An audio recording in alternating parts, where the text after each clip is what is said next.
they say that a picture is worth 1,000 words, right?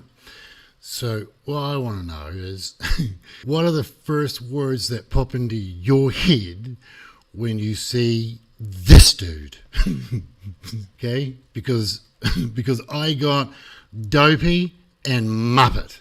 That's what I got. The saying that we have over here in New Zealand, and that is that this guy's face matches who he is so to a T. It's uncanny. To a T, baby. For it is that at this channel, we call this type of DC the dopey Muppet.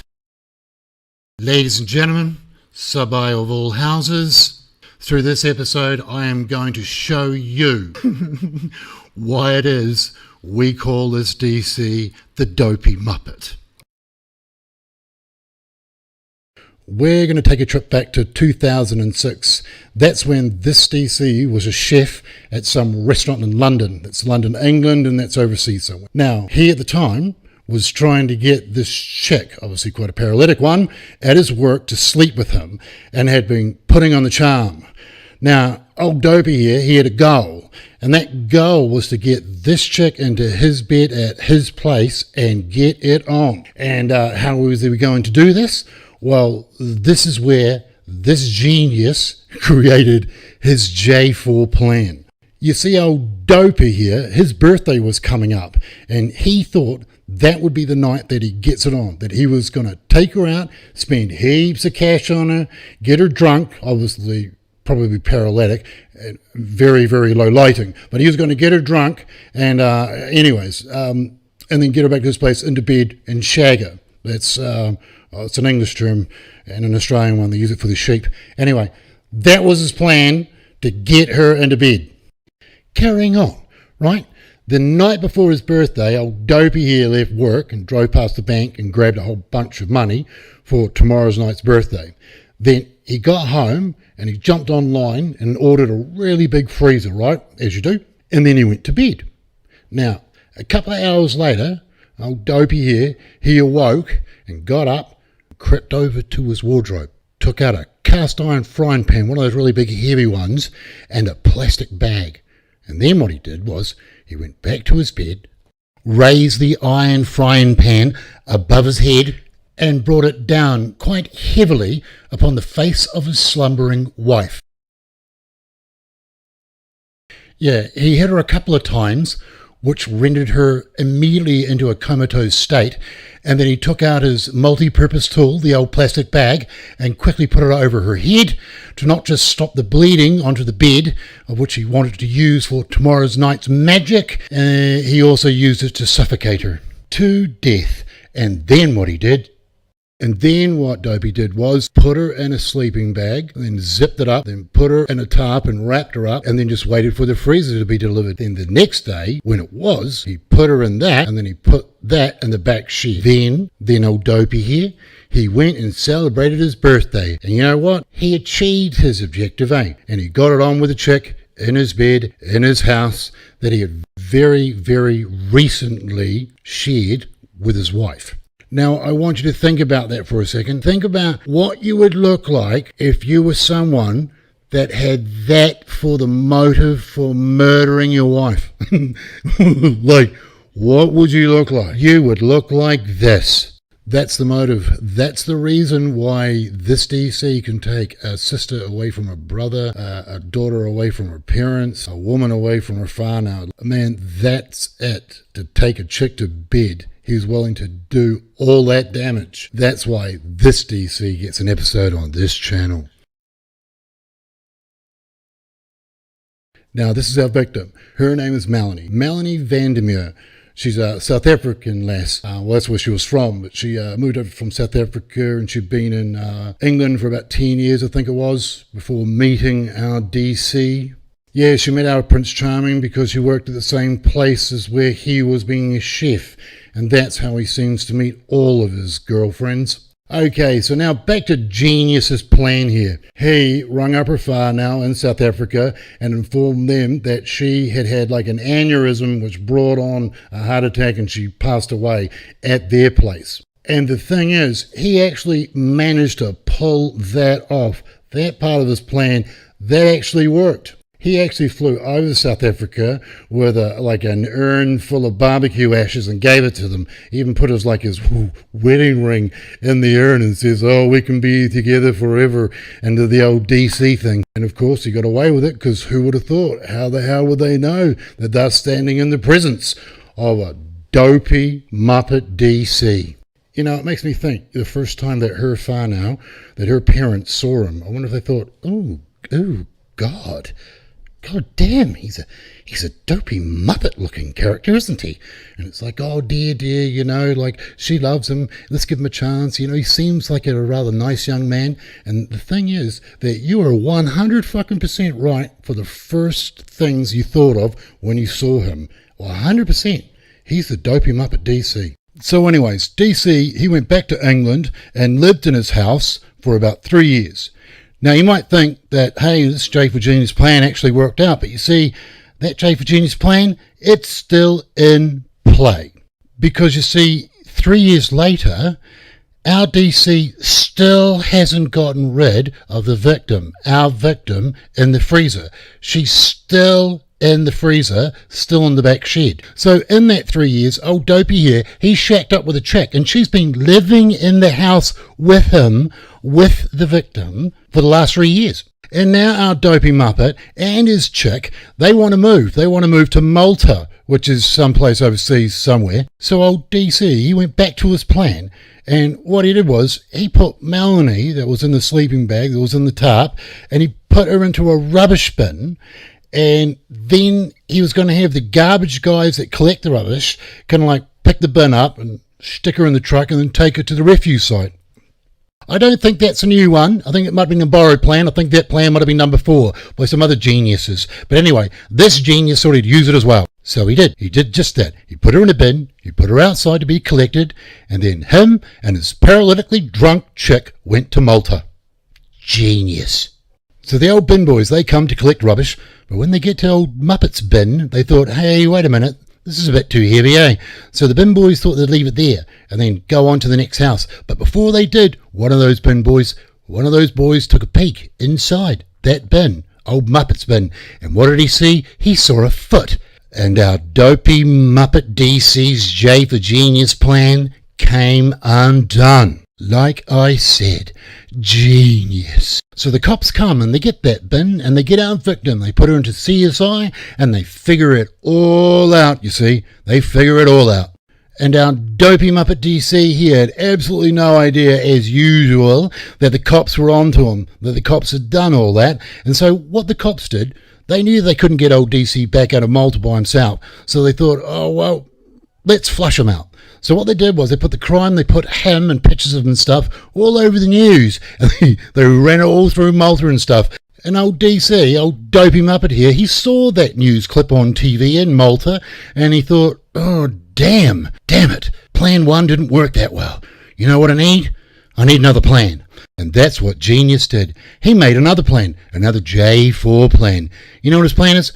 His plan is he's going to ring the cops up and he's going to admit to it. You see, our DC, well, he's a genius because our DC, he's done a bit of research on the old law and he saw that if he pleaded guilty to manslaughter and maybe concealing of a body, then he could face up to, only a year in prison.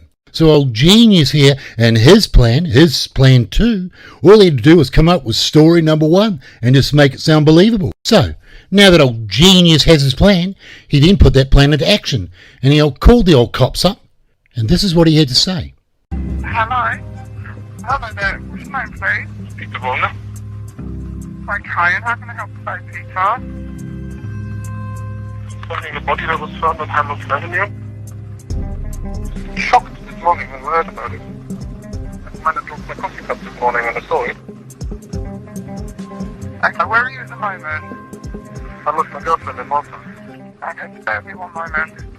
So he is coming to England. He's going to come over and see those English cops and he's going to confess to it all. Now let's get back to the investigation. Let's get back to the murder of young Melanie and let's look at what the CSI came up with on how Melanie was killed. Like why we know absolute how she was killed, and that comes from the science, our boys at CSI, and girls, and why we can say that this DC's face matches his brilliance, and that this J for Genius plan of his, which contains his story number 1, and why this DC is called the Dopey Muppet. You see, we know that Dopey here attacked Melanie while she was sleeping in their bed, and that they know this, even though they don't have the original mattress, which would have shown the blood from the iron frying pan being smashed into her face and all that horrible shit. And how did they know this? How did they know that she was attacked when she was asleep? Well, that's simple. You see, when they unwrapped her from that tarp and then they unzipped that sleeping bag, they found that Melanie was actually wearing a sleeping mask on her face. Like, she was actually wearing one all that time. You see, Dopey here, the Dopey Muppet, he didn't take the mask off straight after he killed her. He just shoved the bag over her head, and then from that point, put her in the sleeping bag, wrapped her up in the tarp, and then put her in the freezer. And then even when 3 years later, when he gets her out, he still doesn't look at her face. Like this Dopey Muppet left her sleeping mask on. It's just genius, But now, some would think, that a lawyer with half a brain, which is most of them, no offence to the ones that have full brains, I mean in the other 98% who don't. So a lawyer would say that he put the mask on afterwards for any number of really stupid reasons, and therefore the eye mask is of no evidentiary value. But you see, and there's usually a but, here's the slight problem with that as an innocent explanation. CSI and the Brits have pretty good ones, and they figured out that she was wearing the eye mask at the time when Dopey Muppet killed her because the eye mask had damage on it that matched both the cast iron frying pan and the injury to her face. And that's how they know, that's how we know that at the time she was attacked, Melanie was sleeping and was brutally murdered by Dopey. So that's what the cops know, and that Dopey doesn't. And now all they have to do is to see what Dopey has to say, and so do we. So now let's go listen to our DC, the Dopey Muppet, slowly but surely hang himself with his story number 1. Genius plan number 2. This interview has been tape recorded. The date is Thursday, the 11th of June 2009. Anyways, this guy's a German, so it's pretty out of it listening to someone with an accent from Germany. It was one of these little arguments that started with... Anyways, just remember, we're about to hear his story 1, but we know that she was sleeping, or at least lying down, in bed when he smashed her with the frying pan. And we know that, and we know that he doesn't know that we know that, and that's genius. Anyways, let's listen to him. Me being a bum and not cleaning up after myself, and then snagging the remote and not giving it back. She was really in my face, pointing her finger, and you can't do this, and I just sort of pushed her away and was done arguing, and don't you fucking walk away, and then I got clipped on the shoulder with the rolling pin. So if I got it, I'll use you. I got it right here, but not particularly, not hard. I mean, it didn't break any bones or anything. But I did turn around like, what the? Oh, so she wasn't in bed sleeping at the time, DC. Oh, we've got it all wrong, mate. Anyway, do carry on. I can only remember looking down, having 3 holes in my jeans, with sort of a bit of blood coming down, and her standing there with a knife in her hand going, see, I'm not afraid of you. I even spoke about being afraid of someone. What are you on about? My flat out reaction was to punch her in the face. Okay. And it was fair and square. And I'm not talking a hold back or something, it's talking a punch you in the face because you just stabbed me. So this punch you talk about then, was that an instant reaction to being stabbed in the leg? Instant. I think it's pretty cool when you see a manipulator in action, because he's someone that's able to create stories that sound believable, because he does. He sounds believable. And we know, like for a fact, that she had the eye mask on, she was lying down. So all of this is bullshit, but it's believable bullshit. And what's even better is the cop plays along. The cop knows he's bullshitting, but he plays along because that makes DC think that he's getting away with it. Like, oh yeah, the cops believe me. Oh, genius. And now an old dopey DC story one. Now he talks about the frying pan. Now he talks about the weapon that he used in the end that killed her on that manslaughter charge, which he's going to plead guilty to. So now let's listen to his confession. If he can swing it in a way where he can get off on manslaughter. One of those big cast iron Le Creuset griddle pans. They're proper heavy. If you're smaller, I don't know, at work, if you're smaller apprentice as a girl, you can hardly pick them up on the handle. And then all of a sudden, that got into play and sort of flew past my shoulder again. And it just went on from there and holding down, and I basically got that from her in the end. And took that and basically hit her with it. And there you go, story one. That's the plea to manslaughter, because can't be a murder if it happened at the heat of passion. It was, I think, bang, bang, bang, fall over, and oh my god, what just happened? What state's she in after having hit her 3 times? That was it. What do you mean that's it? That was it. Quiet. And there was nothing. There was no movement in any shape or form. It was just quiet with blood everywhere. Oh, poor dope. He's completely forgot to tell the cops about the plastic bag and how he put it over her head after he smashed her with that frying pan and then suffocated our poor Melanie to death. Oh, DC. You're such a pathetic person. I really didn't know what to do. I don't know where to go from there.